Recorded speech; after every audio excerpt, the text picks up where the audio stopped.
You know what would have been good for this video? You know this Marvel and DC game I have loads and loads of stuff for? Like, this is not representative of the amount of stuff I have.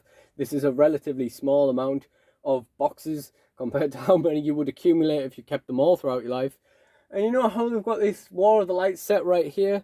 And in fact, they've got the Black Lantern logo on this War of the Light pack. You know what would have been a good idea? If I got a Black Lantern ring at some point so I could, like, wear it during this video and then, like, you know, very quickly be like, nah, that's just annoying me now, I'll take that off. I mean, well, I never get that. I know I never got one. I never bought the Black Lantern power battery. Now, I do have an Orange Lantern one. I don't even have a Green Lantern one. I never got the Green Lantern one. I do have the Green Lantern power battery, but I never got the Green Lantern ring. I do have an Orange Lantern one. It's not technically from HeroClix, but they're the exact same ring. I do have this Legion of Superheroes one, but it doesn't really fit the vibe, does it? I don't know. Never mind. You know, as a great man once said, this is gonna be so boss. Well, hey guys, welcome to the video today. I'm just mail opening the Black Lantern figures I've been looking forward to. These are a couple of the older ones that I picked up. As a natural precursor to getting the DC Multiverse ones once they hit the UK, I figured I better go ahead and buy these now before someone else has the same idea. And we've got Black Hand and Aquaman, and we've also got some cards to open as well, so we'll save that till the end, because that's not as relevant to the channel. So, thank you guys for joining me.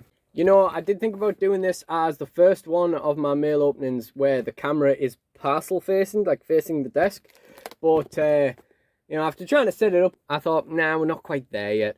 And, you know, it's a warm day. It's still just warm all the time in the UK, which means I couldn't be bothered fiddling around with stuff. So here we are, face camera. And to be honest, it probably does a better job of showcasing the state that this parcel has arrived in. Can't show you the top, but there's a big ding on the top as well. Look at that. That's atrocious. So we'll start with this. This is the Aquaman. This cost me £25 on an offer. Not bad price at all. You gotta have Black Lantern Aquaman. It's one of the coolest ones. Which is ironic, really, isn't it? I guess maybe they wanted to give him some kind of... make him more interesting as a Black Lantern. But the thing is, with these earlier figures, is that they're in plastic packaging, like blister packaging. So I'm kind of concerned that it might have taken a bit of a whack. And I won't be all that happy about paying £25 to receive a figure where the plastic's all shattered. But you know, we'll see. I mean, to be fair, it feels very light, but inside the parcel, very well packaged. However, is that smoke I smell? It's not ideal, is it? This is from a business. This is from a shop. Definitely got a smoky smell to it. This is from a shop, so I would expect them to be like better than making things smell of smoke. But yeah, okay, he looks all right. Look at this. I mean, the packaging's way bigger than I thought it is. Blackest Night series, Black Lantern Aquaman. It's not so bad. Packaging doesn't smell. It's more that. It's more that that package. It's more that packaging. It's not Aquaman's packaging. Look at this. Look at that. I mean, you can't really get a great look at the face. That's why I wanted things to be facing the desk and stuff. But I mean, it's just creepy as hell, isn't it? It kind of reminds me of the Waters of Mars Doctor Who episode. The way his mouth is just kind of crinkling away. But now I have it in person. The likeness is quite small. Now these don't have massive amounts of articulation, but you know, what else are you going to do? You know, I need the Black Lantern figures. I've got to get them. The rest of them in this series is Arisia, Star Sapphire, and Larfleeze. Glomulus. Oh, yeah. Glomulus, yeah. The little construct dude. Yeah. Okay, cool. Cool. Very, very cool. Very glad that this isn't damaged.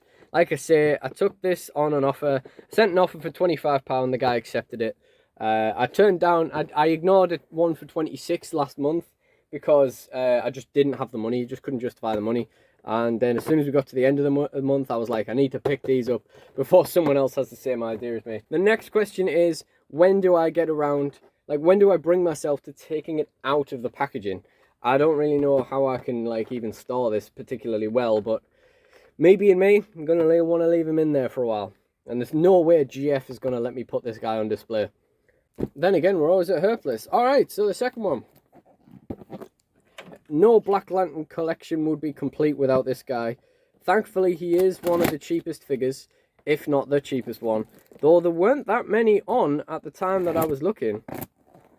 So, who knows, maybe not. But I had this one, again, I didn't buy it last month because I just didn't have the money. No sold repeatedly on auction in that time. Jesus Christ, how do I get through this? Again, got to the end of the month and thought, I'm having it. I'm sticking a bid on. And I won it on the minimum bid, so this was like £24, £25, I think, depending on what the postage was. There we go, we've just severed off the top of the box. And he's fell out of the bubble wrap, you can see. Come on, dude, come on, work with me here. Very dusty. Green Lantern Series 1 Black Hand action figure. Now, his eyes are terrifying. And again, you can't really see that on the video. You can't really do justice to that. Again, why I wanted things to be facing the camera. Again, kind of limited in the articulation, but what are you going to do, you know? You need Black Hand if you're making some kind of Black Lantern collection. You him and you need Necron. Necron's not really as cheap as Black Hand. You get Black Hand pretty cheap, thankfully. I mean, these two guys together have set me back about 50 quid, but it could be worse. Or if I want the money, you know, it could be worse. If I feel bad about spending the money, I'll just have to actually animate something with them, won't I? And I actually do have plans for these, and have had plans for these for many, many years. If I ever get Junkbox going, which is a mixed universe animated show I want to do. Yeah, you got the DC Direct figures on the back there as well. It's really, really interesting getting the Black Lantern figures because they are from just all over the place. You know, they're more or less the same style, but they are basically all in different lines and shit. Yeah, there's a few more I've got my eye on. There's one of Scar and Terror, which is also about £24. But I just don't know how much I care about getting them. On the other hand, I kind of do want them all. But then there's plenty of them I'm probably not going to be able to get. Like Hawkgirl and Hawkman are a bit scarce. There's a Blue Beetle out there that's very expensive. You know, I don't know how I'm going to get these things anyway. So let's finish up with the last couple of parcels. One of these took a while to arrive. And that reminds me, you might be aware if you're a regular viewer, my Miss Elizabeth Elite still hasn't arrived. You might have noticed I'm not opening that. So it's still not arrived today. I messaged the seller yesterday. I'll put a case in for it today. And almost certainly they will accept it straight away because they'll know that they never sent it in the first place. Which is probably the case of what's gone on there, I imagine. So yeah, this one took a little while to come as well, but it's here now. I mean, in addition to this Miss Elizabeth, wherever this is meant to be, I've also had one wrestling figure cancelled on eBay recently. Last week, a Big Boss Man Elite, I won a bid. Just cancelled the order. Nothing you can do about it. Excellent. And I've had at least 3 bid retractions by the seller, and then they've unlisted whatever item it is in the last couple of weeks. At least 3. I feel like I'm sure there's 4 at least, but definitely at least 3. So anyway, let's get into this. Let's get to the one that's been sat waiting first. There's a very important Yu-Gi-Oh card that recently finally got a reprint. It's Crystron Halqifibrax. Finally got a reprint recently. Very important card in the game. And when they came out, they were like £8. And I just thought, waning interest in the game at the moment. So much other stuff to buy for the game anyway. I don't really know how important it is to my decks. I'll just leave it for now. And I'm so glad I did because I got these two for like £3.80 or something like that. So yeah, I'm glad I didn't spend £8 on one of them. The second thing here, again, something I'm very glad got a reprint in the exact same set. This is a couple of Galaxy Soldiers. Now, I've always wanted to play Galaxy as a deck, but they've always had stuff released here, there, and everywhere in products no one buys and stuff like that. And they've always had like expensive cards or just hard to find cards or whatever. And, you know, recently when I was looking at making Galaxy, these guys were £20 each, and there was no way I was ever doing that. You need more than one of them for a start. But yeah, we got these Galaxy Soldiers. We got 3 Galaxy Soldier. Just over £5 I think I got these for. So that's good. I think I maybe should have said something in the video about the fact that these came completely unsleeved, no top loader, nothing, no protection at all. In fact, that one has a bend in the corner. Clearly not in incredible seller. I mean, they were in a fucking flimsy letter as well. Like, they were in a flimsy envelope as well. Like, they weren't exactly in hard card or something. Like, oh dear. So, if you enjoyed this video, I have way more mail opening videos, as I always seem to say now, in mail openings now, which you can see in the end screen. And if you did enjoy this video, please do like, comment, and subscribe. And I'm going to say thank you for watching and goodbye now, but there's a little bit tacked on the end if you want to listen to it. A little tribute to the creator of the Yu-Gi-Oh manga. And if you wouldn't be interested in that, please do click off the video. But either way, thank you guys for watching, and goodbye. So I just wanted to tack this on the end, especially since I had some Yu-Gi-Oh stuff in this mail opening, that on the day of filming this, I'm not quite sure when this will go out just yet, but on the day of filming this video, the creator of the Yu-Gi-Oh manga, Kazuki Takahashi, has died. And